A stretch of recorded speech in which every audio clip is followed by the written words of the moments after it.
قوم عاد تاریخ کی ایک طاقتور اور عظیم قوم گزری ہے.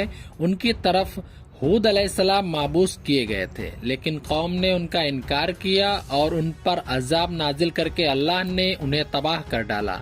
قوم عاد ارم نام کی بستی کے رہنے والے تھے، اس لیے انہیں عاد ارم بھی کہا جاتا تھا. یہ علاقہ عدن کے گرد و نواح میں آباد تھا. یہ لوگ بہت ہی لمبے قد اور مضبوط قامت کے لوگ تھے.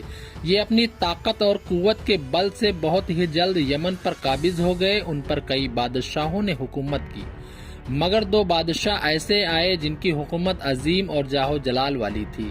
ایک کا نام شدید، دوسرے کا شداد تھا، جو بھائی تھے اور اپنے زمانے میں بے شمار لشکر اور خزانے جمع کیے تھے. یہ دونوں بھائی ارم بن سام بن نوح کی اولاد میں سے تھے. ان کی کل حکومت عمان، یمن، عدن اور شمالی عرب کے علاقوں پر تھی. جب شدید کی موت واقع ہوئی تو پوری حکومت شداد کو مل گئی. اس نے تمام قبائلی سرداروں اور بادشاہوں کو اپنا مطیع و فرما بردار بنا لیا.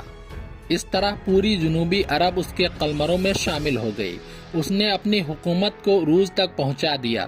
دنیا کے دیگر ممالک کے بادشاہ ان کے بعد گزار ہو گئے. تسلط اور غلبے نے اس کو اتنا غرور و متکبر کر دیا کہ اس نے خدائی کا دعویٰ کر ڈالا.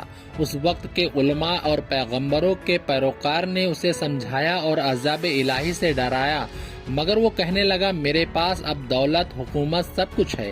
اب خدا کی عبادت کرنے کی ضرورت نہیں اور میں اب کسی کی اطاعت نہیں کروں گا. شداد نے حضرت ہود علیہ السلام کی زبان سے یہ سن رکھا تھا کہ جنت کیسی ہوگی اور اس کی نعمتیں اور خوبصورتی کا کیا عالم ہوگا، اس لیے اس نے زمین پر جنت بنانے کا ارادہ کیا. وہ کہتا تھا مجھے اب جنت کی ضرورت نہیں جو خدا نے بنائی ہے، ایسی جنت میں خود دنیا میں ہی بناؤں گا. لہٰذا اس نے 100 معتبر آدمیوں کو جمع کیا، ان میں سے ایک ایک کو 1000 آدمیوں پر مقرر کیا اور پوری دنیا کے ماہرین کو عدن آنے کی دعوت دی. اس نے اپنے بھانجے جہاک کو، جو ایران کا بادشاہ تھا، کہلا بھیجا کہ جتنا سونا چاندی تمہارے پاس جمع ہے وہ فوراً ہمارے پاس بھیج دو. اس نے ایسا ہی کیا. اس نے تمام حکمرانوں اور سرداروں کو یہ حکم دیا کہ سونے چاندی کی کانوں سے اینٹیں بنوا کر بھیجے اور کوہ عدن کے متصل شہر جو 10 کوس چوڑا اور 10 کوس لمبا ہو بنانے کا حکم دیا. اس کی بنیادیں اتنی گہری کھدوائی گئیں کہ پانی کے قریب پہنچا دی. پھر ان بنیادوں کو سنگ سلیمانی سے بھروا دیا. جب بنیادیں بھر کر زمین کے برابر ہو گئیں تو اس پر سونے چاندی سے بنی اینٹوں سے دیواریں چنی گئیں. دیواروں کی بلندی اس زمانے کے گز کے حساب سے 100 گز مقرر کی گئی. جب سورج نکلتا تو اس کی چمک سے دیواروں پر نگاہ نہیں ٹھہرتی تھی. جب دیواریں بن گئیں تو اس کے بعد 4 دیواری کے اندر 1000 محل تعمیر کرائے گئے. ہر محل 1000 ستونوں والا تھا. ہر ستون جواہرات سے جڑاؤ کیا ہوا تھا. پھر شہر کے درمیان ایک نہر بنوائی گئی اور ہر محل میں اس نہر سے چھوٹی چھوٹی نہریں لے جائی گئیں. ہر محل میں حوض اور فوارے بنوائے گئے. ان نہروں کی دیواروں کے فرش یاقوت، زمرد، مرجان اور نیلم سے سجائی گئیں.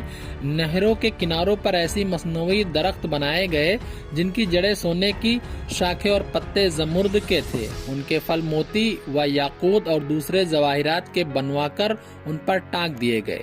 شہر کی دکانوں اور دیواروں کو مشک و زعفران اور عنبر و گلاب سے سیکل کیا گیا. یاقوت و جواہرات کے خوبصورت پرندے چاندی کی اینٹوں پر بنوائے گئے جن پر پہرے دار اپنی باری آنے پر آ کر پہرے کے لیے بیٹھتے تھے.